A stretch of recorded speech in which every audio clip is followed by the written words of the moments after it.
first question I have for all of you is that you're all part of the higher education ecosystem, and with the onset of COVID-19 and the measures to contain it, it's not just COVID-19 but also the quarantines and everything that has come after it. What did you observe happening around you, and what kind of support did the universities provide you as students? And Chirag, for you, like how did that affect the students who are planning to go?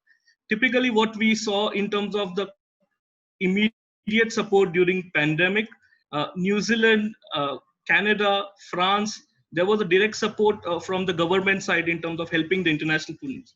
I had my students calling up from Ireland, especially those who are into jobs.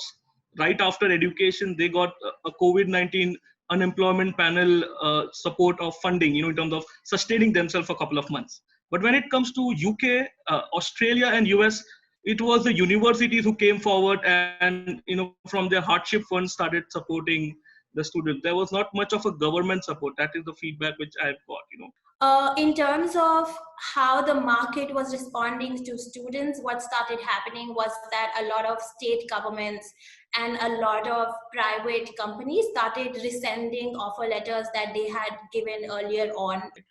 I think one of the things that Oxford, at least my school, Blavatnik School, did very well was that very quickly they created a focus group of students while we were still in person attending school. So they preempted this crisis as early as mid-February and sort of created a focus group of students, teachers, everyone, and got us together really to ask all of us what it would look like to now move learning online.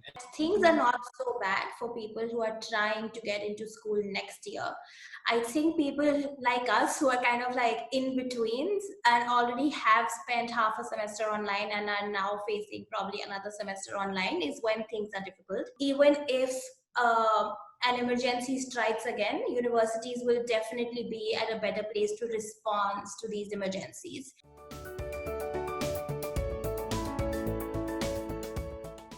So I see definitely a change in the overall system post-COVID as well, where a full-time job economy might move into a gig economy where you might have project-based work as well.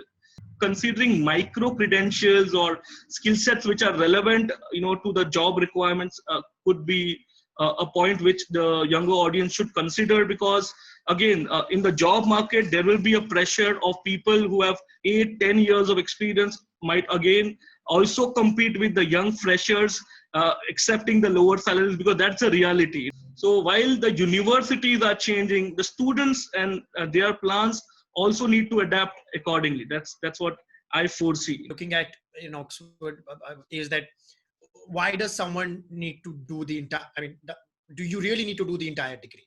Is it okay for you to just do 2 of these courses, 3 of these courses if you think they're going to add value to what work you're doing?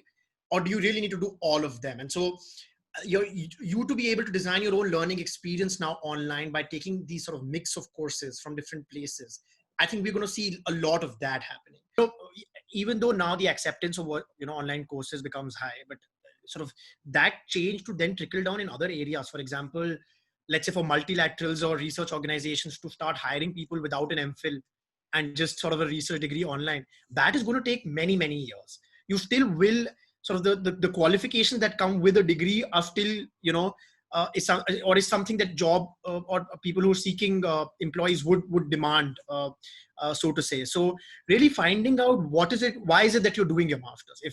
If you really need that qualification itself, then by all means do a master's program and not rely on these online courses.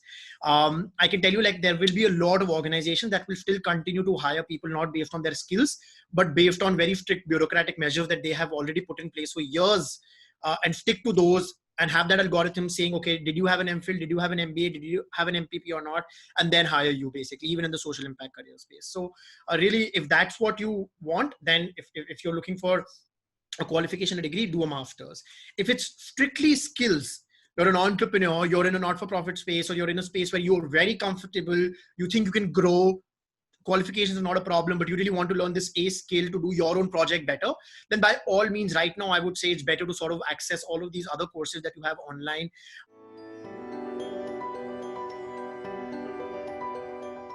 This particular year, as I told you, even the universities are figuring out So I would suggest that while you might want to have a gap year and maybe apply next year, during this process, I would say you should work on 3 C's.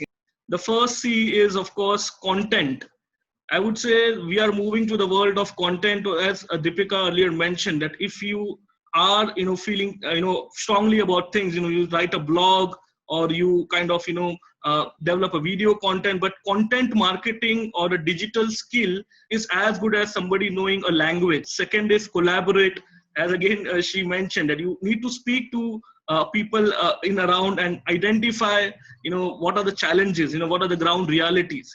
And third, what I believe is a C for cause, because you need to identify strongly what are the cause or what are the things which you strongly believe in. A lot of people on who are listening are, I think, focused very much on the development sector. So think about what are the big problems out there, how quickly can you impact the, and create a solution. What is your exit strategy? So think about what you want to do after those 2 years are over.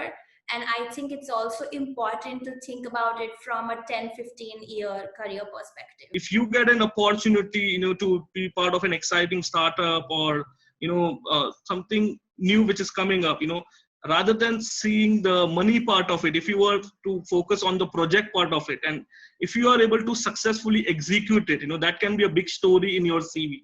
So definitely I would say right now, find these, collaborate over the LinkedIn and multiple platforms, and find those right people whom you want to kind of connect with and, pick up a particular project, because that should help a lot right now in this scenario. Because I always mention to my students that 2 years down the line, 3 years down the line, everybody will have their COVID story. So, what will be your story? What did you kind of gain out of in terms of self-reflection or even other aspects? I've taken Chirag's idea and made it into 5 C's, not 3. 1 is build character. 2 is work on your content, like really think about what is it that you're doing. Collaborate, so talk to more people, and I think that has come across from across the panel. Think about the cost that you're willing to pay for your degree, and have the conviction that you really believe in the impact that you want to make.